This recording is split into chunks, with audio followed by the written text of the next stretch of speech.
Vamos a comenzar, de repente, por mi mano derecha, Percy. Sí, bueno, si no, ¿qué alternativa? Gracias. Bien, yo espero que la discusión sea más productiva que, en mi caso por lo menos, mucho más productiva que lo que pueda plantear. Eh, Primero que todo es una oportunidad importante el contar con una mesa en la que estamos representados varios de los actores de la respuesta a VIH-Sida. Eh, Desde el punto de vista nuestro, sobre las opciones que hay para mejorar la respuesta al VIH en el Perú, creo que tenemos muchísimo que decir, sobre todo a partir de las experiencias construidas en la última década. Mi respuesta es sí, pero hay premisas que deben sustentar esta afirmación. La primera es que las respuestas tienen que ser basadas en evidencias epidemiológicas, económicas y sociales. Este foro es un ejemplo de lo que significa la gestión de la evidencia, además, y esto es un primer punto que creo que debemos debatir. El segundo es que las respuestas tienen que ser realmente integrales y transversales. Y en tercer lugar, que éstas deban ser enfocadas en poblaciones vulnerables y desarrolladas según escenarios, distintos escenarios en el país epidemiológicos.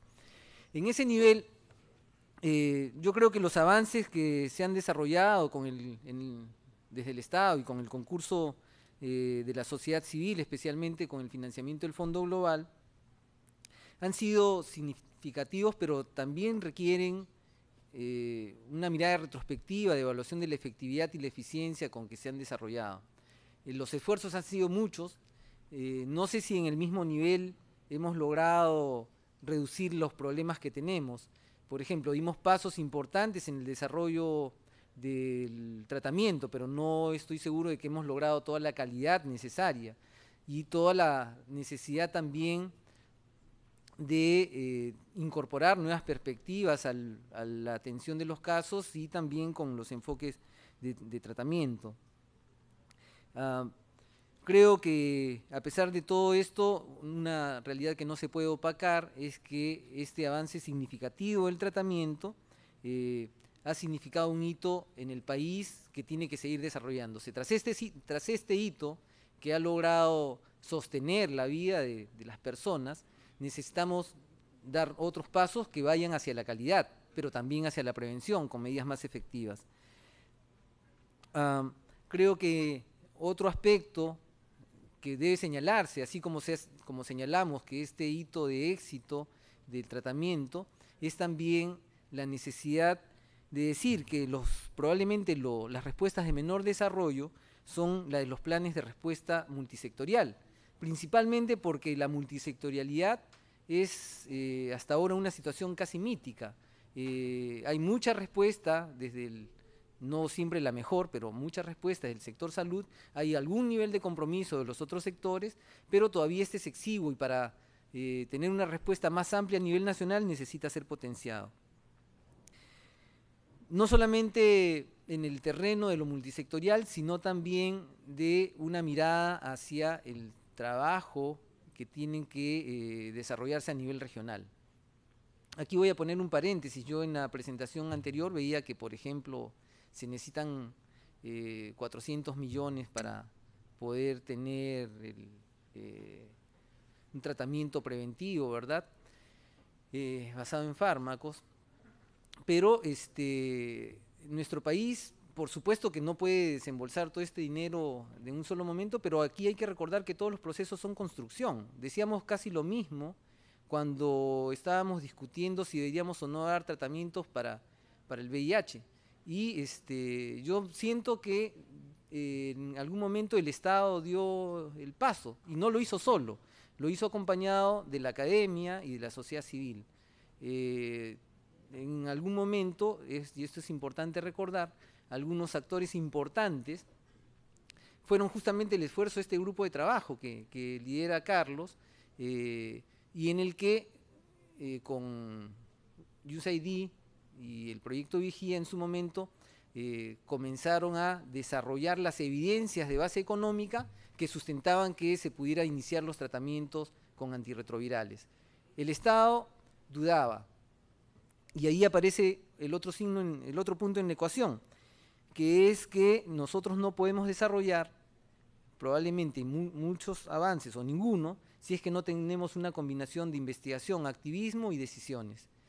Yo creo que ese punto es vital. La decisión, retomando esta historia, de poder dar los tratamientos en el país, no solamente se sustentó de alguna manera en el terreno de lo económico, a partir de los estudios que se habían desarrollado, sino a través de lo que en su momento fue la firma de uno de los primeros proyectos que se enviaron finalmente al Fondo Global, en el que un ministro de todos conocidos que tenía alguna adversidad con relación a algunas de las intervenciones, finalmente firmó la carta que permitía el postular el proyecto del Fondo Global, pero también abriendo las puertas al tratamiento antirretroviral.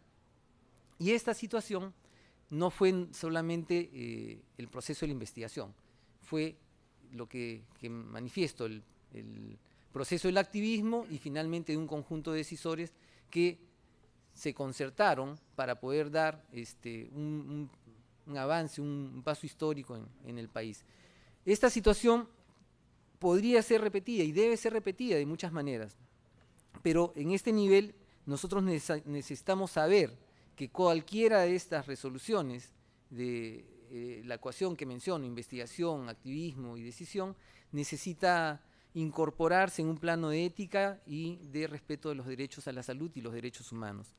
El INS, desde el Estado, puede ser un promotor, o es un promotor de la ciencia y la investigación, pero debería ser aún mucho más decidido para no solamente ser un invitado, sino promover justamente reuniones como esta, ¿no? En la que no tenemos por qué temer al debate ni a la puesta en discusión de las evidencias. Junto con eso, no solamente seremos promotores, sino también un aliado estratégico para respuestas comprensivas.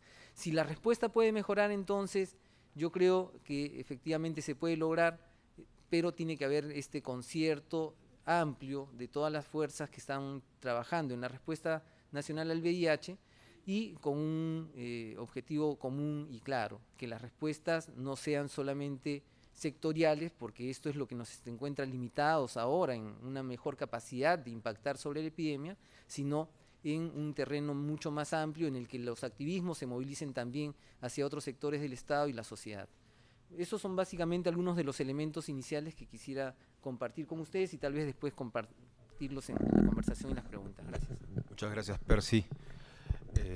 Bueno, ahora el doctor Ernesto Gosser va también a comentarnos un poco de este tema. Buenas tardes.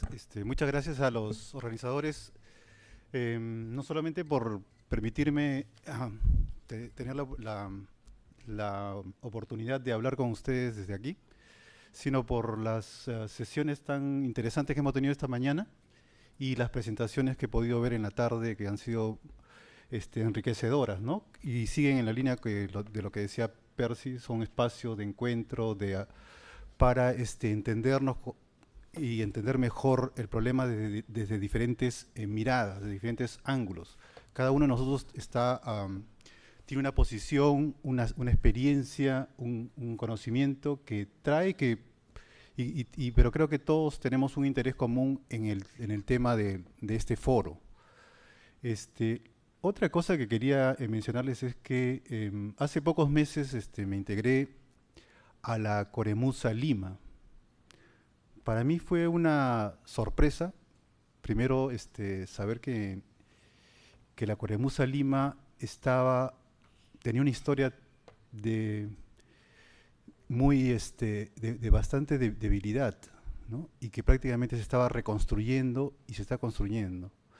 Y quiero señalar que para mí también fue una gran sorpresa, una grata sorpresa que la motivación y el interés que han demostrado principalmente tres organizaciones que tienen que ver con esta reactivación de la Coremusa Lima. Lima tiene, como hemos visto y todos sabemos, el 70% de las personas afectadas. Sin embargo, su ente multisectorial, aglutinador, que debe guiar, orientar las acciones, estaba debilitado.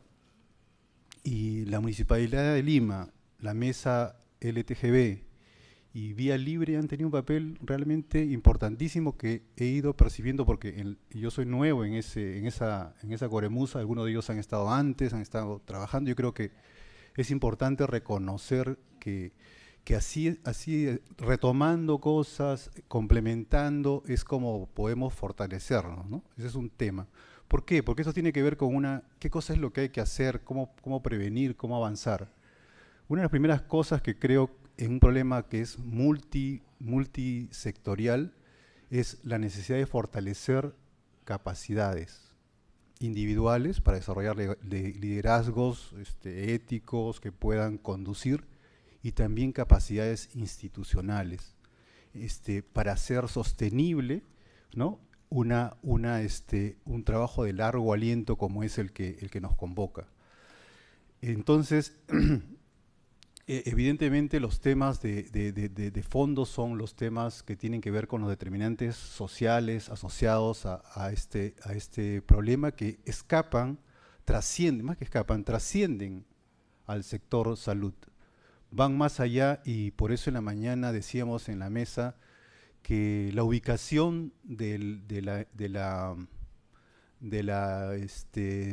unidad que tiene que ver con este tema en el Ministerio de Salud está mal ubicada. O sea, si uno ve lo que tiene que hacer, uno dice, ¿cómo puede hacer eso desde ese espacio? Si está debajo de una dirección que tiene que ver con salud de las personas y dentro de su propio sector, ¿no? Dentro de su propia institución, promoción de la salud en otro espacio, ¿cómo va a trabajar, cómo va a coordinar con trabajo, con educación, con seguridad? Todo eso tiene que ver con el tema que estamos trabajando. Entonces, una primera cosa es que es la necesidad de desarrollar y fortalecer capacidades para ubicar adecuadamente y para que este problema que es multisectorial sea visto multisectorialmente. La misma mesa multisectorial no tiene una real participación de otros sectores. O sea, hay que reconocer nuestras debilidades para poder avanzar, porque si no vamos a seguir cometiendo los mismos errores. Por lo menos seamos creativos en cometer nuevos errores. Y la otra cosa importante hablando de errores es reconocerlo en lo que hemos fallado nosotros mismos, no decir voy a hacer una autocrítica, la culpa es de fulano de tal. Creo que hay un temor, una cultura del temor al fracaso, a reconocer lo que hicimos mal. Hay cosas que se han hecho mal en este tema, en prevención, hay debilidades, pero que se soslayan porque no queremos a veces enfrentar temas un poco difíciles, ¿no? Una cosa que me parece es que tenemos aquí muchos de los recursos que necesitamos para hacer frente a este problema. Tenemos recursos humanos, tenemos conocimiento, tenemos organizaciones. Lo que necesitamos es probablemente articular y ubicar, como les decía, la conducción de en un nivel más alto. El otro tema importante es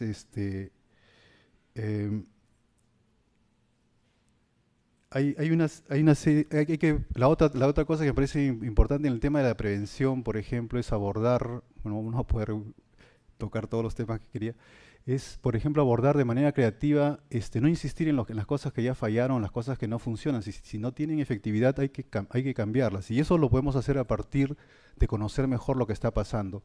Y para conocer mejor lo que está pasando necesitamos información. Y para tener información necesitamos acumular la información, desarrollar una nueva cultura de utilización de esta información para tomar decisiones informadas y ponerlas a disposición de quienes están trabajando desde las diferentes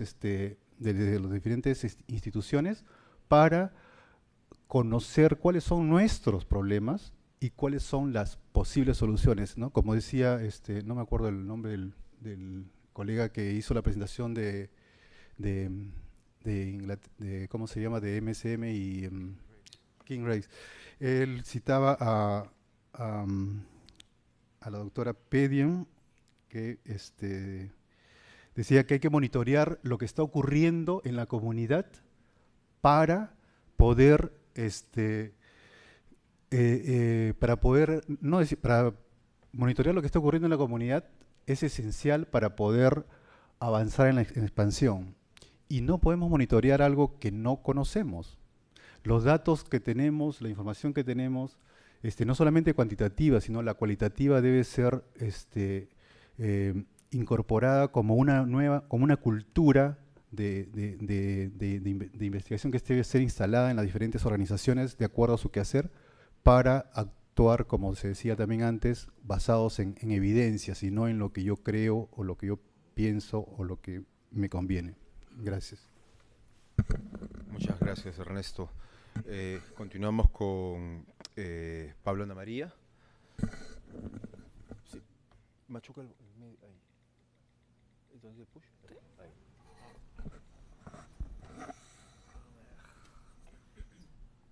Buenas tardes a todos y todas. Cuando me invitaron a hablar sobre esto de si hay opciones para una respuesta al VIH, primero pensé que nunca nos hemos sentado realmente a reflexionar sobre qué tipo de respuesta queremos. Nos hemos sentado a coleccionar necesidades. El PEM, el Plan Estratégico Multisectorial, es de hecho una linda canasta con los deseos de todos. Todo el mundo ha puesto ahí su agenda. Las mujeres, los niños, los adolescentes, pero no hemos llegado a un consenso real, todos, sobre cómo conceptualizamos la respuesta, qué significa responder al VIH y cuáles son nuestros objetivos como colectivo. Para las personas con VIH las cosas son muy claras y muy simples.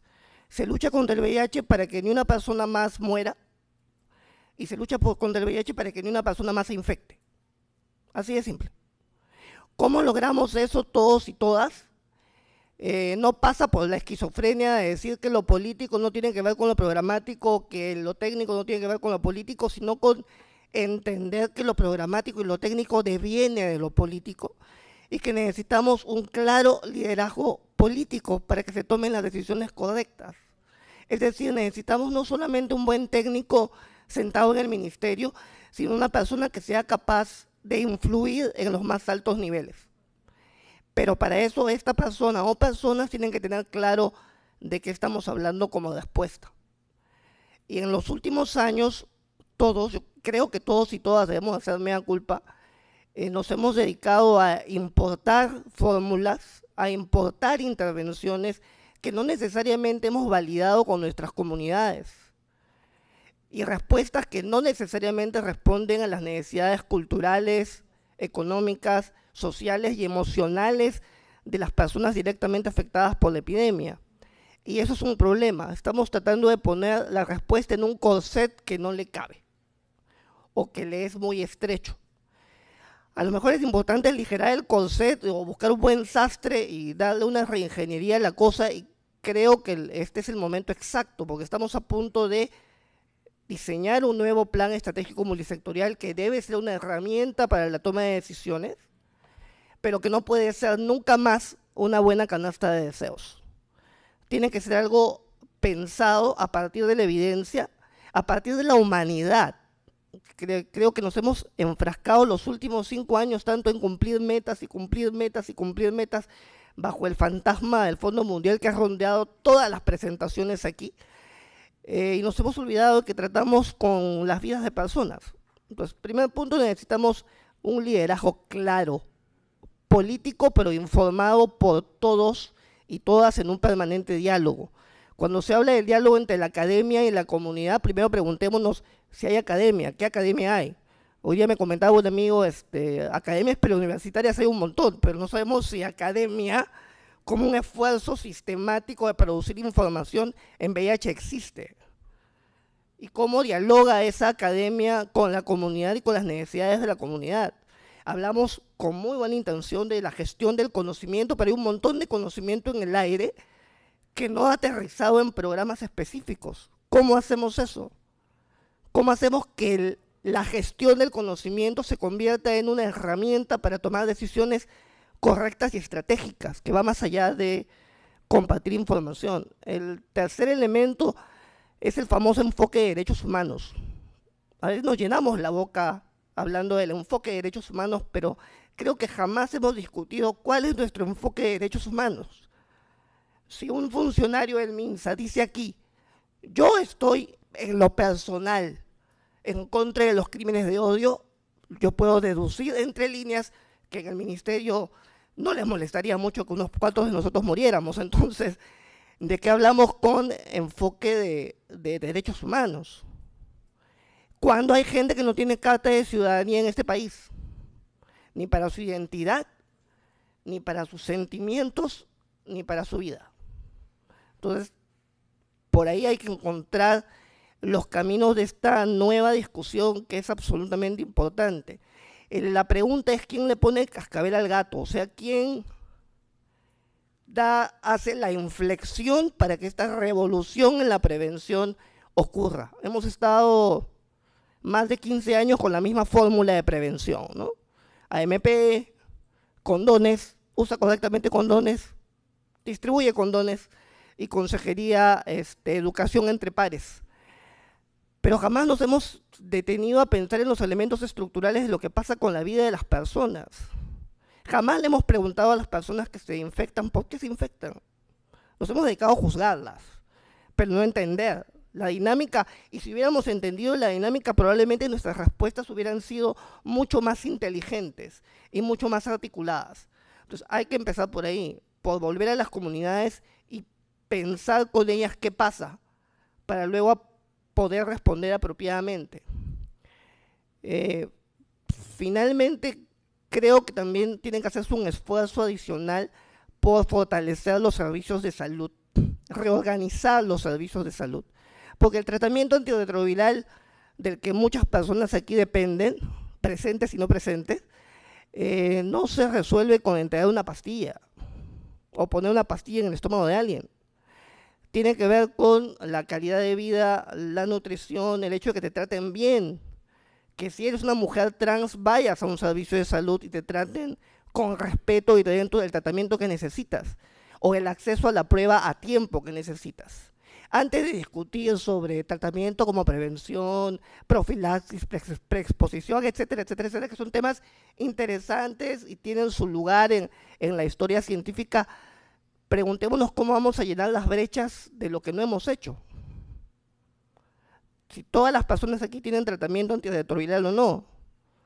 Si las personas con VIH tienen acceso, les cuento algunas cosas que ustedes ya saben.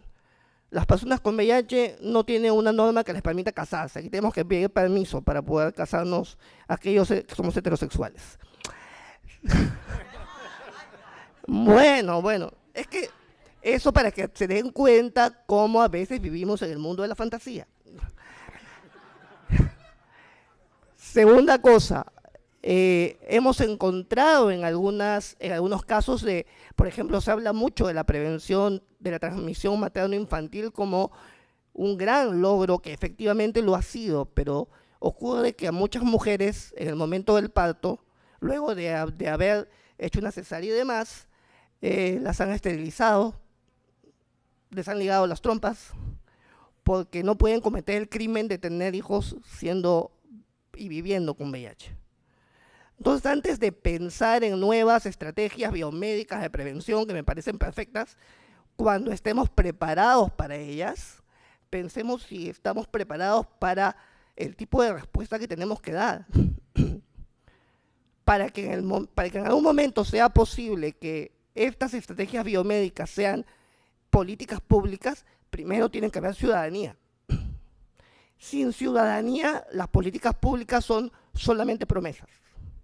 Entonces, les tiro la pregunta para el próximo PEM. ¿Quién le va a poner el cascabel al gato? Gracias. Gracias, Pablo.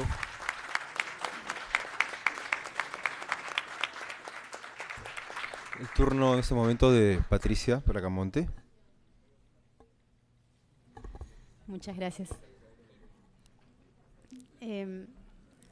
Cuando nos plantearon la participación aquí en la mesa redonda, nos pusimos a pensar en el equipo de ONUCIDA cómo responder esta pregunta que aparentemente es obvia, ¿no? Si hay opciones para mejorar la respuesta al VIH en el Perú, provoca automáticamente decir sí, por supuesto, pero nosotros vimos la conveniencia de desglosar un poquito esta pregunta en algunos considerandos para poder darle una respuesta al final. En primer lugar, considerar que la formulación de los planes estratégicos, que ha sido un proceso global desde hace algunos años para responder a la epidemia, es todo un proceso de aprendizaje, ¿no? No solamente global, lo ha sido sobre todo en este país. El contexto respecto a los anteriores planes estratégicos ha cambiado bastante. Ahora tenemos un gobierno democrático que por tercera vez se da de manera consecutiva en el país. Esto marca una diferencia, sobre todo en el enfoque de derechos humanos, etcétera. Tenemos una epidemia concentrada que luego de 10 o 12 años ya podemos decir que se ha estabilizado, ¿no? Luego tenemos también nuevas evidencias sobre VIH en grupos vulnerables, nuevos estudios, por ejemplo, con las comunidades indígenas que están hablando de cómo se está dando la epidemia en otros grupos que no son los que tradicionalmente estudiamos.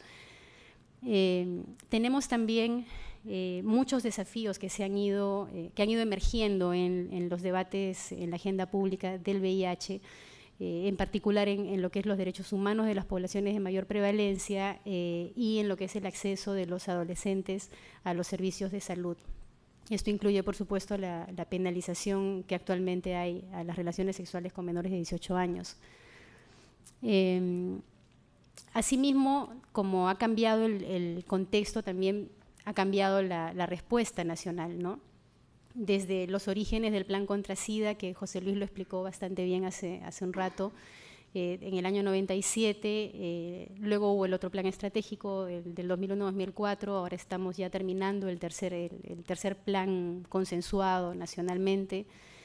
Tenemos una multisectorialidad más consolidada con la CONAMUSA, más sectores comprometidos. Hemos visto cómo en los últimos años la Defensoría del Pueblo ha tomado un rol muy interesante en lo que es la vigilancia social de la atención, de los derechos de las personas afectadas, etcétera.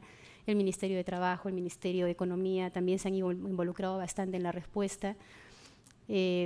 La aparición tan fuerte, tan potente de los programas del Fondo Global y la inminente desaparición también o extinción de estos aportes, ¿no? Nos están dando también un nuevo panorama.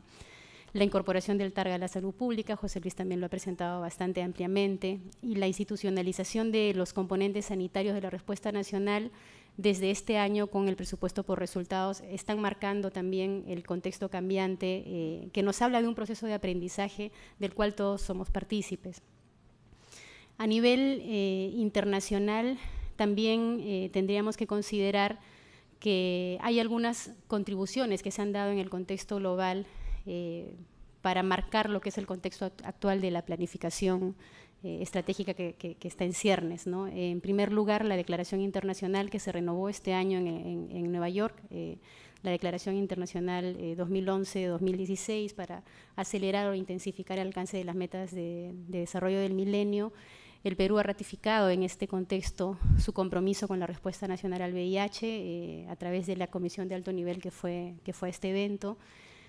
ONU-SIDA, como programa conjunto del Sistema de Naciones Unidas, también tiene un plan estratégico que es para el periodo 2011-2015, donde tenemos algunos objetivos concretos hacia los cuales estamos alineados todas las agencias del Sistema de Naciones Unidas y el Secretariado de ONU-SIDA, ¿no? Y esperamos que este alineamiento hacia objetivos concretos con metas concretas también contribuya a darle fuerza e impulso a las respuestas nacionales.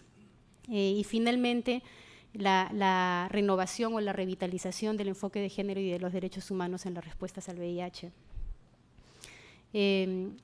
Asimismo, y en este caso en particular desde ONU-SIDA, en los últimos años hemos apoyado en diferentes sentidos la respuesta nacional y muchos de estos apoyos están orientados ya a brindar insumos para que se pueda construir un nuevo plan estratégico, ¿no? Uno de los apoyos más importantes que hemos dado ha sido al trabajo de los programas del Fondo Global y de la Estrategia Sanitaria del Ministerio de Salud en lo que es la planificación estratégica regional. También se ha contribuido con el costeo, o sea, claro, con el costeo de los planes estratégicos regionales, que es un componente muchas veces olvidado en este proceso de planificación estratégica. Se ha generado un documento de evidencias que compiló toda la información desde antes del año 2009 hasta el año 2009, y este proceso también se va a actualizar este año, y eso pone a disposición de los planificadores, de los decisores, la evidencia referida a la morbilidad, mortalidad, incidencia, prevalencia, comportamientos de riesgo relacionados con el VIH. También se ha generado la encuesta Endes Varones, ¿no?, que es prácticamente la única encuesta que nos habla de comportamientos de riesgo en la población general, conocimientos, etcétera, y que es una herramienta súper potente también para la planificación estratégica. El estudio MEGA se ha terminado, el de medición de gasto en SIDA, y ya tenemos la información del año 2005 al 2010 de manera escalonada. También apoyamos al Ministerio con la evaluación del PEM, que se va a presentar en el evento que José Luis mencionó, y también este año, con apoyo de nuestra sede, hicimos un pequeño diagnóstico de lo que ha sido el rol de la sociedad civil en la respuesta al VIH y los potenciales nuevos roles y las aperturas que puede tener la sociedad civil, con miras también al logro de los objetivos de desarrollo del milenio. Estos son lo que desde nuestra perspectiva, desde la cooperación, podríamos llamar avances y aspectos facilitadores o catalizadores de una respuesta más fortalecida en el país. Asimismo, algunas oportunidades las podemos más o menos enmarcar en justamente lo que ha sido la declaración de compromisos de este año en Nueva York, la existencia de nueva evidencia disponible para el tema del VIH. Tenemos el modelo modos de transmisión terminado, las estimaciones completas, el estudio de vigilancia epidemiológica con HCHs y trans que va a culminar este 15 de noviembre. De repente por eso no se presentaron hoy los resultados. Hay nuevos lineamientos de ONU-SIDA para planes estratégicos nacionales también que van a salir ahora a fin de año. La posibilidad, la oportunidad de que el programa ASAP del Banco Mundial y de ONU-SIDA apoye al país para elaborar un marco de resultados basados en toda la evidencia disponible, y siempre, por supuesto, la posibilidad de contar con nuestros vecinos, los países de la región, en el marco de la cooperación sur-sur, para poder también alimentarnos con nuevas estrategias de prevención. Sin embargo, también tenemos algunos desafíos que es importante mencionar. Muchos de ellos ya los hemos analizado por demás, pero yo les traía algunos datos que nos pueden servir, como es el área de mi competencia en ONU-SIDA, que es el monitoreo y evaluación. Me gusta más trabajar con números. Muchas gracias. No sé si puedes ir a la anterior, sí. En primer lugar, retomando el tema de los modos de transmisión imperantes en la respuesta nacional, ya se ha mencionado por demás y está publicado en muchos sitios cuál es la distribución de los modos de transmisión, ¿no?, sexual, vertical y parenteral. A ver si muestra la siguiente. Este es un resumen, en realidad, que viene del informe original de la Consultoría de Modos de Transmisión. Estos datos se han ajustado un poco para el informe que está preparando la Dirección de Epidemiología, pero lo importante aquí es que el país cuenta ya con la información de la distribución o del acercamiento, la estimación de la distribución de los nuevos casos de VIH por población, y esto nos permite pensar en una segmentación de la respuesta nacional. No sé si puedes pasar a la siguiente. Aquí tenemos un cuadro extraído del estudio de medición del gasto en SIDA. Dale un clic más. Ahí pueden notar cómo en un país de ingresos altos, ya como nos están clasificando actualmente, todavía la cooperación internacional está aportando el 47% del gasto en SIDA. Yo creo que es una oportunidad, la nueva planificación estratégica, para poder abogar porque haya más inversión nacional en la respuesta al VIH. La siguiente, por favor. Este es un detalle también del estudio de medición del gasto en SIDA, de cómo está enfocado el gasto en prevención y en tratamiento, en particular del sector público específicamente, ¿no? Vemos ahí el peso que todavía tiene el gasto en tratamiento, ¿no? Y aquí está escalonado del 2005 al 2010. No sé si puedes pasar a la anterior un ratito. Ahí pueden ver en las barras rojas que en prevención aparentemente estaríamos en una inversión del 37% y 38% en tratamiento. pero comparando con el cuadro siguiente, lo que se puede concluir es que el grueso del trabajo en prevención está siendo asumido actualmente por la cooperación internacional y por el sector privado, no tanto en lo que es la respuesta institucional, ¿no? La siguiente, por favor. Tenemos ahí datos de la ENDES, de la DHS peruana, del módulo de varones. Nosotros tenemos, como ustedes saben, la ENDES continua, ¿no?, que se aplica normalmente a mujeres. Sin embargo, en el año 96 y ahora en el año 2008 se ha hecho de manera muy especial, excepcional, el estudio en varones, y este estudio también nos ha dado datos muy potentes para lo que es definir estrategias en la población más afectada por la epidemia, que es justamente la población de varones, ¿no? Este cuadro nos indica, por ejemplo, bueno, no he puesto el cuadro de conocimientos en VIH, que está bastante alto, y eso seguramente muchos de ustedes lo saben porque hay muchos estudios que demuestran cuánto se conoce del VIH, muchísimo, 90, 80%. Sin embargo, es interesante ver cómo en los últimos años el desconocimiento de las ITS ha subido tantísimo, no del VIH específicamente, sino de las ITS. Acuérdense que hay una relación muy estrecha entre lo que puede ser la prevención de las ITS y la prevención del VIH, ¿no? De 8.6 a 42.3, es decir, el desconocimiento de otras ITS se ha disparado, ¿no? Esto nos está diciendo muchísimas cosas como información, entre ellas que no podemos trabajar standalone, no podemos trabajar solito el VIH, hay que trabajarlo en todo un contexto de trabajo, ¿no? Ups, ya no tengo tiempo. Y esta es también información de la ENDES, donde se demuestra cómo los condones… la siguiente. La pasé yo y no la pasó él. Los condones… el acceso a condones no está dado en el sistema de salud, el acceso a condones está dado en el sector privado, en las farmacias privadas. Entonces es el momento de repente ya de incorporar a este sector a la respuesta nacional de manera un poco más activa en lo que es prevención a través de la promoción del condón. La siguiente. Y este es un dato del tamizaje, donde ante la pregunta si ha sido tamizado y ha recibido sus resultados alguna vez en la vida, vemos que el total de varones, y esta es una muestra con representatividad nacional, solamente el 7.3% de los varones responde que ha sido tamizado alguna vez en la vida y solamente el 32.3% de mujeres, ¿no? En un contexto además donde hay un tamizaje muy intensivo en gestantes, en mujeres embarazadas. Gracias. Entonces, estos datos eran nada más para despertar en ustedes… sí, ya lo puedes… No. Lo que pasa es que quería hacerlo conversado, no quería presentar una presentación.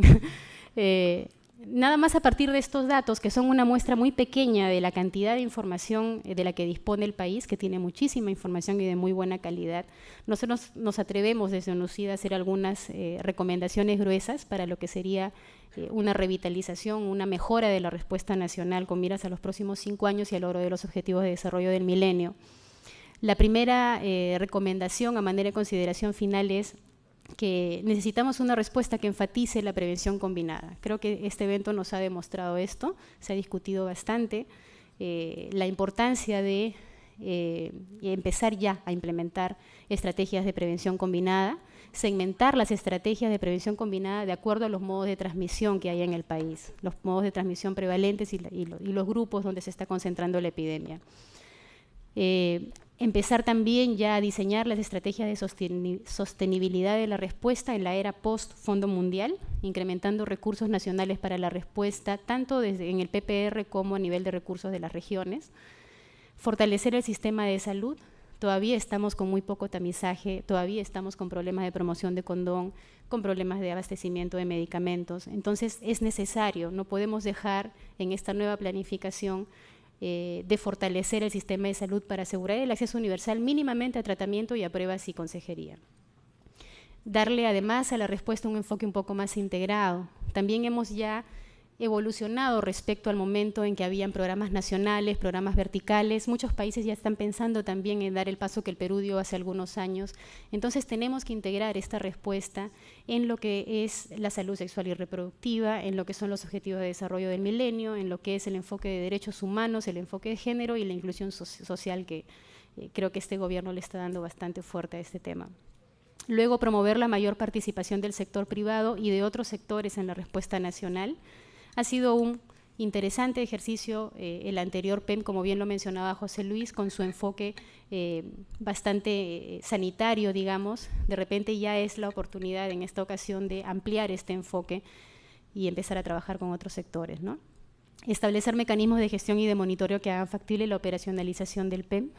Creo que entre quienes hemos estado cerca apoyando la respuesta nacional, un tema importante ha sido justamente la ausencia de este mecanismo de monitoreo que hubiera facilitado de repente una implementación más armonizada y más efectiva del PEM anterior, y también echar mano de la cooperación sur-sur y de las experiencias validadas de otros países para poder aplicarlas en nuestra respuesta, ¿no?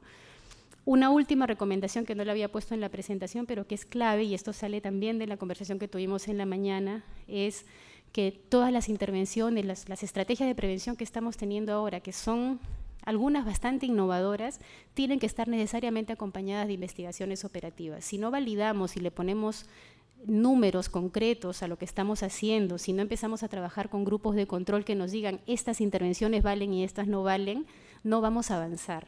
Entonces es muy importante que empecemos a mirar las cosas con enfoque de repente un poquito más científico y darle a cada intervención que hagamos, comunitarias, públicas y de cualquier otro sector, un enfoque de investigación operativa para poder validarlas.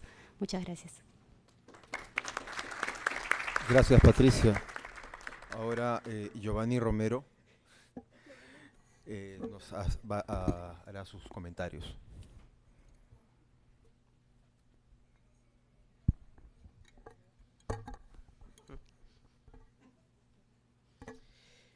Buenas tardes con todas y con todos. Cuando nos propusieron al MOL ser parte de esta mesa, nos preguntábamos ¿qué hay por hacer? ¿De qué modo podemos responder a la epidemia? Durante estos casi 30 años de historia del VIH, la epidemia ha tenido un impacto enorme en las comunidades de trans, de gays, de hombres bisexuales y de otros hombres sin identidad homo bisexual que tienen sexo con hombres. No solamente ha costado cientos y miles de vidas humanas, ha afectado también directamente el entorno más cercano y más íntimo de nuestras familias, de nuestras relaciones y del conjunto de nuestros vínculos. Y es en ese sentido que decidimos un poco reenfocarlo a de qué modo podemos construir desde nuestras propias comunidades y experiencias una respuesta social a la epidemia, una respuesta basada en los esfuerzos de trans, gays y bisexuales, pasando de ser objetos a ser ciudadanos, a ser sujetos. En un contexto de epidemia concentrada en nuestras comunidades, donde predomina actualmente el enfoque de vulnerabilidad, es decir, nuestras comunidades no son poblaciones de riesgo per se. El VIH no existe o no golpea con especial dureza a nuestras comunidades porque sí, por el simple hecho de nuestra orientación sexual o nuestra identidad de género, sino porque hay un contexto social, cultural que propicia, que promueve esta vulnerabilidad. Es decir, pasamos de un enfoque en el que éramos grupos de riesgo, donde había una relación natural entre nuestra existencia, nuestras culturas sexuales y el VIH, a un enfoque en el que el VIH lo que hace es reactivar y potenciar la violencia, el estigma y la discriminación que vivimos de modo cotidiano, ¿no? En una sociedad que nos hace ver como culpables de la epidemia y como merecedores y merecedoras de sus efectos. Este es, por ejemplo, un recorte de los inicios de la epidemia, un periódico limeño que habla de cerca de 20 homosexuales, de los más de 200, que se encontrarían enfermos del temible SIDA, por lo que serán internados en hospitales donde se está investigando este virus. Esa realidad, lamentablemente, no ha cambiado gran cosa. Nuestras vidas siguen siendo vidas inhabitables. Tenemos que en el Perú cada semana muere una persona asesinada única y exclusivamente por su orientación sexual o por su identidad de género. Durante el conflicto armado interno, 500 personas fueron asesinadas por ser trans o por ser gays. Esta es la única comunidad que no cuenta con un marco específico o explícito de reconocimiento y promoción de sus derechos. En los últimos 5 años se ha recortado, eliminado o sancionado la orientación sexual de las personas en 4 normas nacionales. El Perú también se ha negado a ratificar 4 tratados internacionales de reconocimiento explícito de nuestros derechos. En marzo de este año, el Perú votó en Naciones Unidas a favor de que lapiden gays en el Medio Oriente. En un contexto particularmente complicado, trans, gays, bisexuales, tenemos casi 20 veces más probabilidades de vivir con VIH en todo el mundo, 33 veces en América e incluso en un contexto de epidemias generalizadas como las epidemias de África, somos 3.8 veces más vulnerables a la epidemia en relación a otras comunidades. Esta historia no es distinta en el Perú. Tenemos que hay un perfil concentrado de la epidemia, pero como ya hemos explorado en estos 2 días, no todos los que hemos sido metidos en el saco de HCH somos igualmente vulnerables. Hay un mayor impacto de la epidemia o una mayor vulnerabilidad mientras más lejanos estamos del mandato o de la imposición social sobre cómo debemos llevar nuestro cuerpo, nuestra identidad y nuestros vínculos. De cada 1000 trans, 298 viven con VIH en el Perú.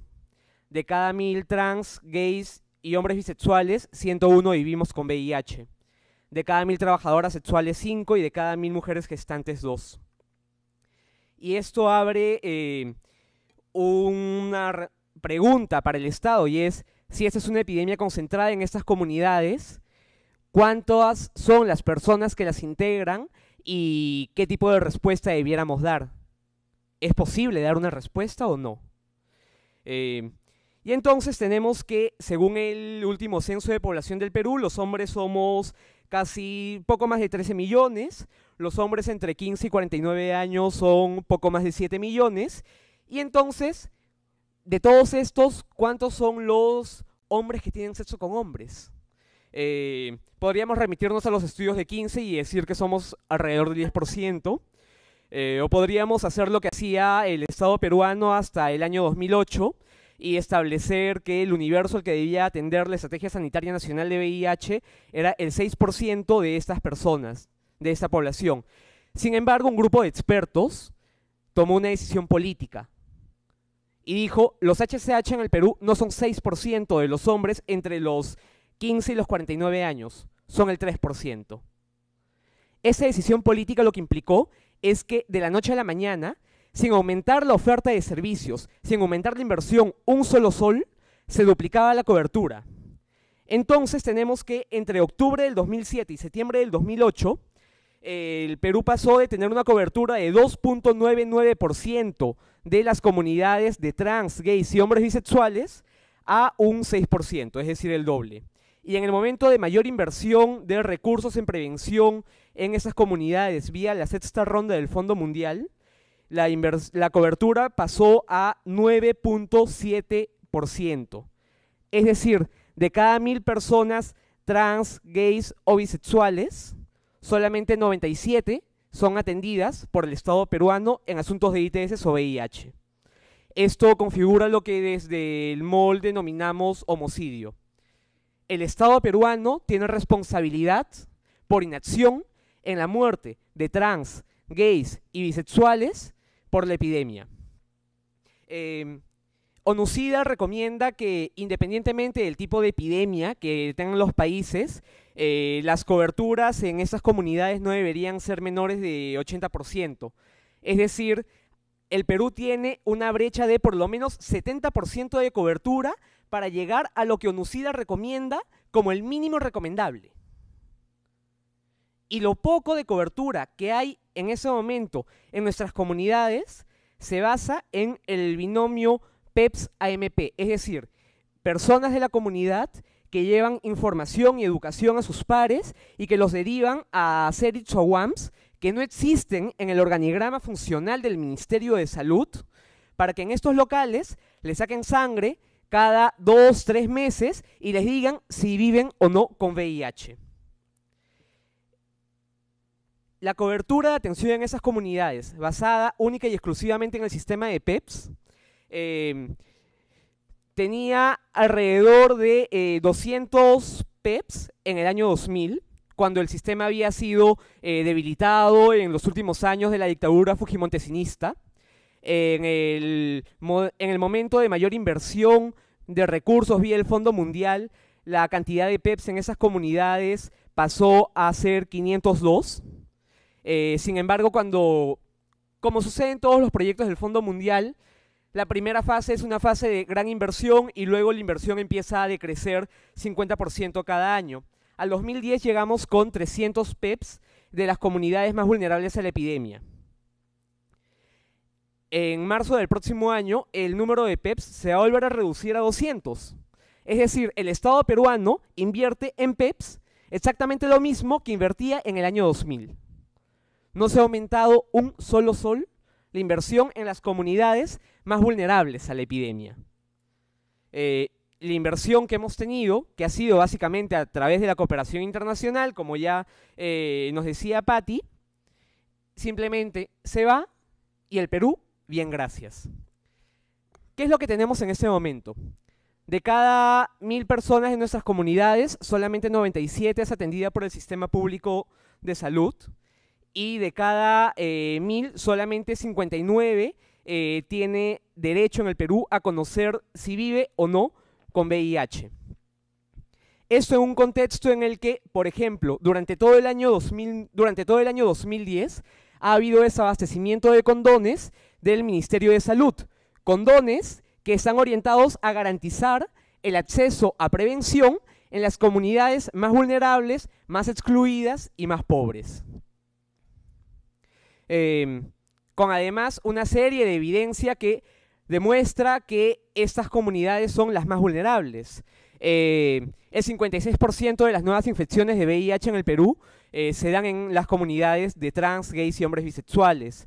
Hay una relación directa entre VIH y pobreza, y en el Perú, en tiempos de acceso universal al tratamiento antirretroviral, cada día mueren 3 personas por SIDA. Y en este contexto estamos pensando en si el tratamiento antirretroviral para personas que no viven con VIH puede ser una alternativa para prevenir el VIH. ¿Cómo el Perú gasta el dinero que tiene? Del 100% de lo que se invierte en prevención, tenemos que solo el 9% se invierte en las comunidades de trans o de gays. Y esto empieza a generarnos una suerte de sinsabor, porque decimos, bueno, si nos han invitado a un foro donde tenemos que hablar sobre cuáles son las alternativas para la prevención, tendríamos que preguntarnos, ¿qué prevención ha habido? ¿Hay prevención realmente en esas comunidades? ¿O lo que hay es una suerte de asesinato premeditado, fríamente calculado, como el que hubo contra judíos y nazis, perdón, contra judíos y homosexuales en la época de los nazis, por ejemplo? Tenemos que hay en ese momento una agenda postarga. No se habla de, por ejemplo, el impacto que tiene el tratamiento antirretroviral en las comunidades de personas trans, en especial cuando han modificado sus cuerpos con hormonas o siliconas. No se habla que, por ejemplo, es muy probable que la mayor parte de personas que están en el programa de Targa sean mujeres y no personas trans o gays, porque el sistema que tenemos en el Perú es un sistema de control epidemiológico, de diagnóstico, y que cuando encuentra casos reactivos a VIH en esas comunidades no hace acompañamiento para que las personas inicien Targa. O tenemos que en nuestras comunidades se desarrolla investigación clínica, como por ejemplo el estudio IPRES, del que hemos conversado estos 2 días, a partir de la pregunta de si tomar una pastilla antirretroviral puede ayudarnos a prevenir o no el VIH. Y tenemos que el estudio IPRES fue el avance científico del año, el año pasado, según la revista Times. Fue la portada de una serie de revistas y publicaciones de ciencias y demostró una eficacia del 43% eficacia del 43%, más no eficiencia. La eficiencia es qué es lo que va a pasar con el IPRES en el contexto real. Y tenemos que, ya termino, en Iquitos, por ejemplo, una de las sedes de IPRES en el Perú, se tuvo el menor nivel de eficacia del estudio, una eficacia menor al 20% cuando la meta era entre el 30 y el 60%, había una adherencia variable. Podemos también encontrar que de las personas que participaron en el estudio, 83% de los voluntarios provenían de América Latina, el continente no más pobre, pero sí el más desigual en redistribución de ingresos. El 56% de los participantes en el estudio son peruanos. Y este estudio se hizo con una pastilla que actualmente no está disponible para las personas que viven con VIH en el Perú. Estamos a punto de iniciar una tercera fase del estudio IPRES, por ejemplo. Es decir, a quienes se enrolen se les va a dar Truvada. En un país donde las personas que necesitan Truvada para seguir viviendo no pueden acceder a ella. ¿Cuánto nos costaría, por ejemplo, pensar en el IPRES como una estrategia dentro del conjunto de estrategias de prevención que utiliza el Estado peruano? Si vemos la cantidad de personas trans, gays, que no viven con VIH en este momento, y si vamos al estimado poblacional más conservador, que es el del 3%, necesitaríamos, esto es obviamente metodológico, porque no creo que querramos cubrir el 100%, pero necesitaríamos 60 millones de dólares cada año. El Perú invirtió 3 millones de dólares en VIH en nuestras comunidades entre el 2005 y el 2007. Entonces, tenemos que la vulnerabilidad de nuestras comunidades a la epidemia es directamente proporcional a nuestra vulnerabilidad en derechos y ciudadanía. No va a ser posible una gran transformación en la forma de prevenir y de dar un alto a la epidemia mientras trans, gays y bisexuales no seamos ciudadanas y ciudadanos plenos. La inversión en prevención en VIH debe ser coherente con el tipo de epidemia y con la evidencia científica disponible y extrapolable. Tenemos que en el Perú se invierte de modo inversamente proporcional a la evidencia científica. La prevención en VIH en nuestras comunidades debe incorporar urgentemente a las organizaciones de trans, gays y bisexuales en el diseño, implementación y evaluación de los programas y políticas. Los servicios de prevención del VIH debieran integrarse además o debieran estar dentro de programas mucho más amplios que garanticen el acceso a la salud integral. No somos solamente portadores de un virus, somos ciudadanas y ciudadanos con una gran complejidad de demandas en salud que aún no son atendidas. La investigación clínica no puede prescindir de las variables sociales y materiales que definen el contexto en el que viven las comunidades. Los estudios de profilaxis preexposición, antes de convertirse en una política pública, debieran examinar la efectividad en condiciones reales en las que actúa el sistema. Los estudios de profilaxis preexposición, además, deben considerar la relación costo-beneficio antes de convertirse en políticas públicas en salud, pero sobre todo, y ahora que está tan de moda hablar de prevención combinada, debemos recordar que son las determinantes sociales las que debemos transformar. Por más que tengamos IPRES, por más que tengamos vacunas, por más que tengamos condones, si no trabajamos sobre las determinantes sociales que hacen que unas vidas valgan menos que otras, no vamos a poder poner un alto a la epidemia. Muchas gracias. Gracias, Giovanni. Ya estamos por terminar esta mesa redonda. ¿Alguno de los ponentes quisiera hacer un pequeño comentario? Sí, perdón. Rafael Macín, micrófono. Como muchos de ustedes tal vez sepan, la Organización Panamericana de la Salud, además de ser la oficina regional de la Organización Mundial de la Salud, es la agencia de salud del sistema panamericano, cuya organización principal es la OEA, la Organización de Estados Americanos. La OEA tiene entre sus agencias, cuerpos y entidades uno muy importante, uno autónomo, que es la Comisión Interamericana de Derechos Humanos. La Comisión Interamericana de Derechos Humanos acaba de emitir hace un rato, hace una hora, el siguiente comunicado de prensa que quiero compartir con ustedes.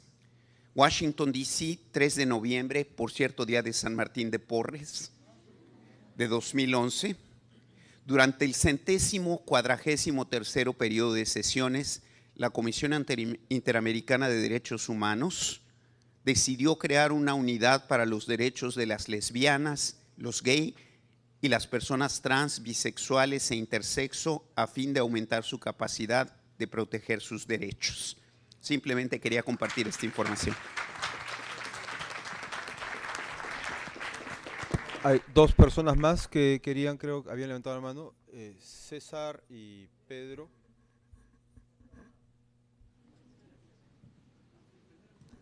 Micrófono, ¿ya no?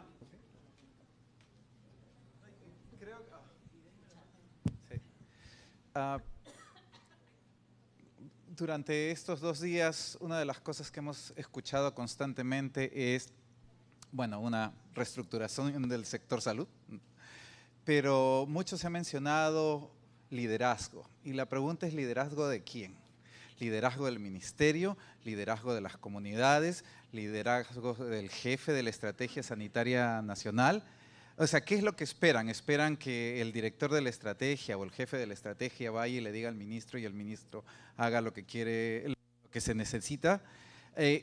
Porque cuando mencionan lo del liderazgo es bastante amplio. ¿Cuál es la presión de las comunidades? Debe haber una comunidad que lidere. Entonces, me da la impresión que es todavía medio gaseoso el concepto de liderazgo, y no sé qué es lo que se espera cuando se habla de eso.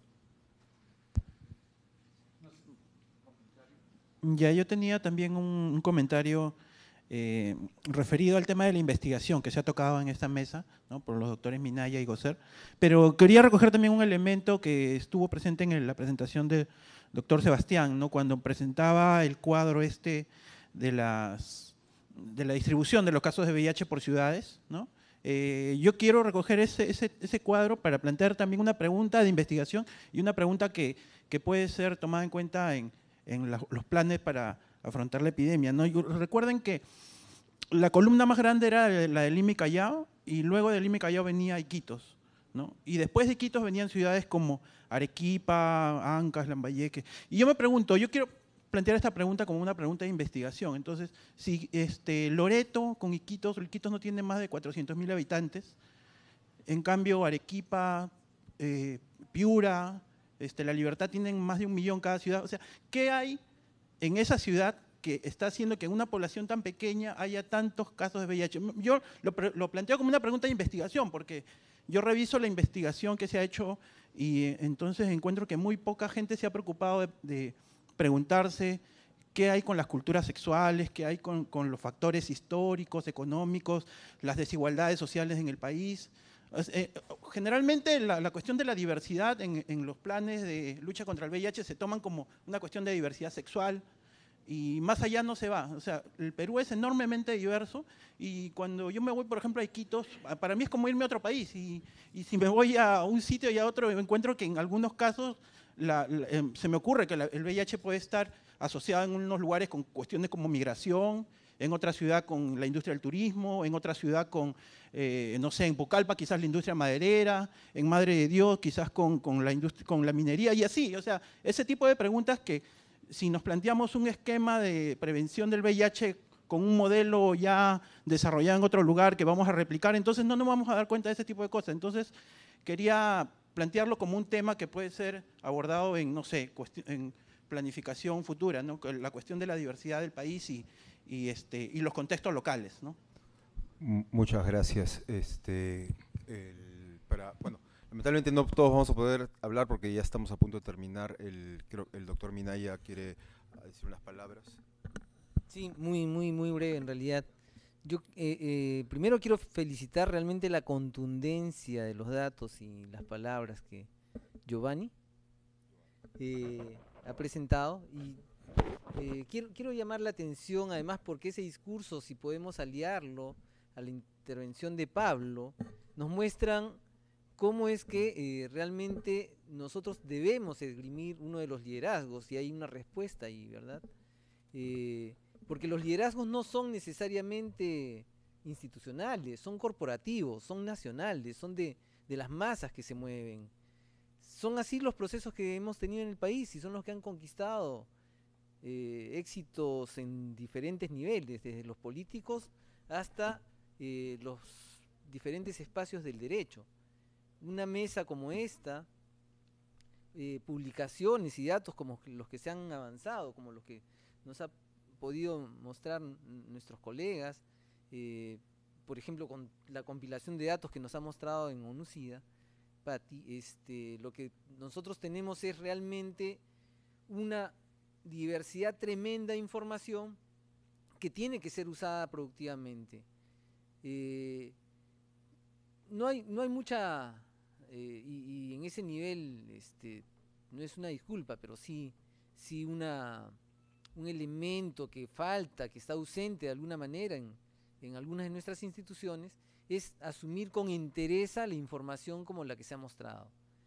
Entonces, si hay una respuesta para esas diferencias que tenemos que buscar, por ejemplo, entre las regiones también podríamos hacer lo mismo en ciudades como Lima, que claro, es grande, inmensa, diversa, pero que los fenómenos que están acompañando a la presencia de la epidemia, tú los puedes encontrar como artículos antiguos planteaban en el inicio del VIH en España, por ejemplo, en los márgenes de la sociedad, los márgenes, ¿verdad?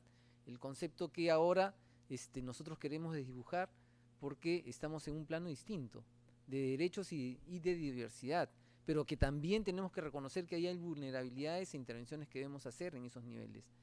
Entonces, por supuesto que estos elementos tienen que ser rescatados, tienen que ser elevados, pero sobre todo tienen que ser sostenidos. Y la posibilidad de sostenerlo se va a dar solamente en la medida que convengamos que esos elementos, que son las evidencias de las que hablaba, no solamente epidemiológicas, sino también con un enfoque y sobre todo de interpretación social, tienen que ser las principales herramientas que nosotros empujemos para hacer una diferencia en el PEN hoy.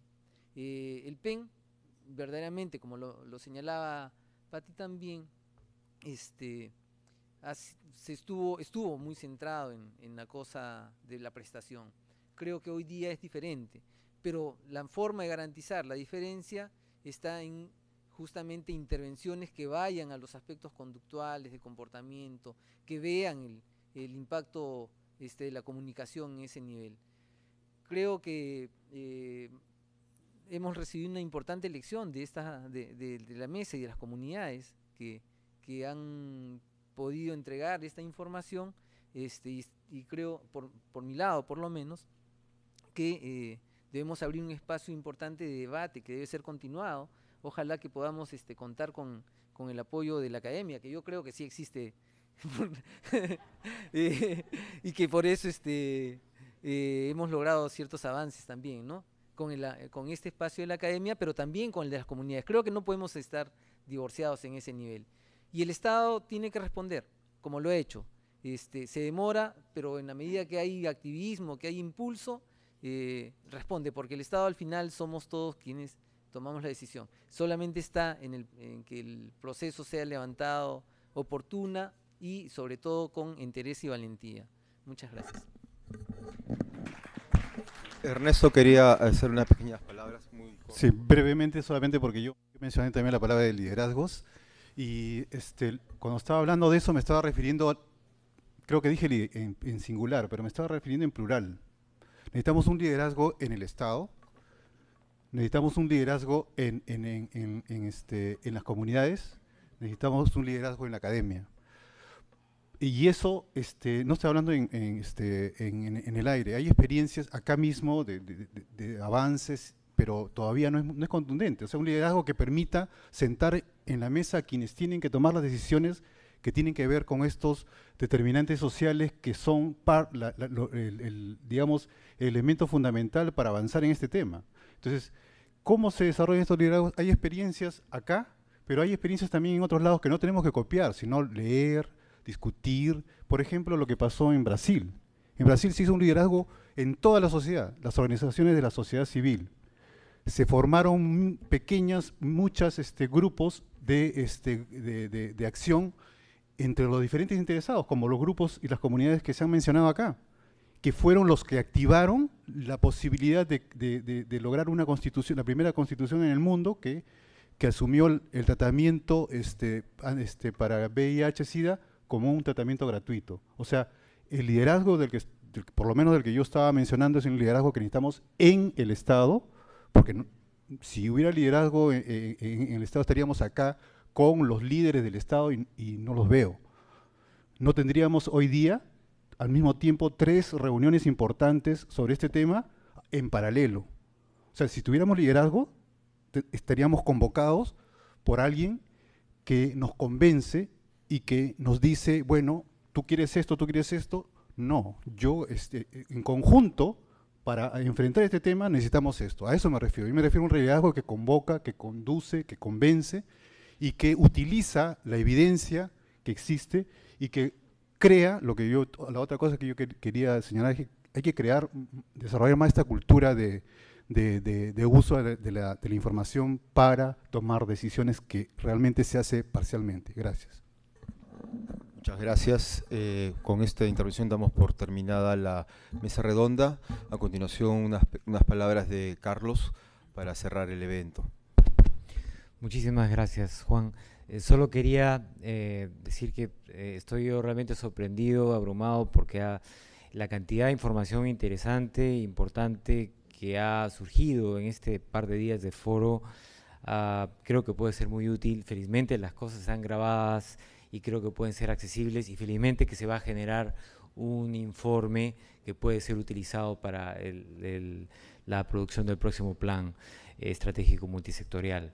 Quería solo agradecer ahora, bueno, a los colegas, comenzando por las otras instituciones, básicamente quienes más cerca han estado en este proceso: Juan Guanira, Pedro Goicoechea, Charo León, Carlos Mosquera y Rosario Pachas de Inmensa, en el Centro Virtual de Coordinación y Conocimiento en VIH, Guillermo Diller, Alicia Quintana y Dorina Veró, en el Sistema de Naciones Unidas, bueno, como siempre, la invalorable colaboración de Rafael Macín desde Washington, que vino, ¿no? y colaborando básicamente, vino por su cuenta a la reunión. Máximo Guinelli, la cabeza del programa de VIH allá ahora, que apoyó, y Fernando González localmente. En ONUCIDA, igualmente, la invalorable colaboración de Kate Hankins, que vino también, e incluso me enteré en sus días libres para estar acá, y que nos ha presentado también un conjunto de información al cual solo ella tiene acceso, y ha compartido de una manera excelente con nosotros, y localmente el apoyo valiosísimo de Patricia Bracamonte y Renate Emer. El resto de nuestros ponentes internacionales: Pedro Kahn, Anik Borges, Marsha Hosengarten, Kane Reis, Bob Grant y Albert Liu, que le han dado con este conjunto variado de visiones una perspectiva única, yo creo, a este conjunto de discusiones, además de los ponentes nacionales que han complementado una visión de lo que se está haciendo, y en muchos casos crítica, como en esta mesa, lo que siempre es útil, porque nunca debemos temer a la crítica, siempre debemos aprender a escuchar voces críticas, a atender y a balancear las cosas que se dicen, ¿no? Porque por lo general esa es una forma de ir adelante. Y obviamente a los participantes de la consulta de la mañana, que han aportado directamente muchas ideas. En el sector salud, a la cabeza el INS y particularmente el liderazgo nuevo y enérgico, pero además sumamente generoso de Percy Minaya, que ha estado ayer y que ha planteado hoy día ideas tan valiosas. Patricia Caballero, que estaba en la comisión de coordinación desde un inicio, Margot y el doctor Velázquez, que han participado. En el Ministerio de Salud, Susana Chávez, asesora del despacho, que apoyó este proceso con mucho interés, y José Luis Sebastián, que nos acompañó hoy día.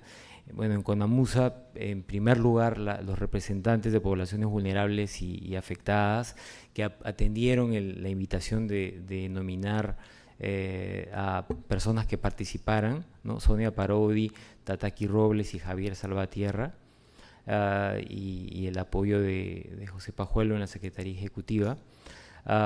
Otras instituciones que han apoyado, como CARE Perú, AXA, Selva Amazónica y Foro Salud. Los relatores del equipo, personas como Kelly Caconda, Ana Maya, Segundo León como facilitador de un grupo, y finalmente el equipo de casa mío, de la Unidad de Salud, Sexualidad y Desarrollo Humano de Cayetano Heredia y el IESD, ¿no? Desde el apoyo de la dirección de la universidad, la rectora Fabiola León Velarde y la directora de investigación María Rivera, y el equipo más concreto que ha trabajado con nosotros, Carolina Cáceres, Fernando Olivos, que han puesto un montón de su tiempo y esfuerzo en organizar esta actividad, Jimena Salazar, Cecilia Ugaz, Patricia Loaiza y Julio Cuadros, ¿no? Probablemente me olvide de alguien, porque creo que han habido muchos esfuerzos y cosas muy valiosas, pero creo que esto es algo que va a aportar, y realmente les agradezco a todas y todos que hayan participado ese par de días, y ojalá que esto sirva para el futuro. Muchas gracias.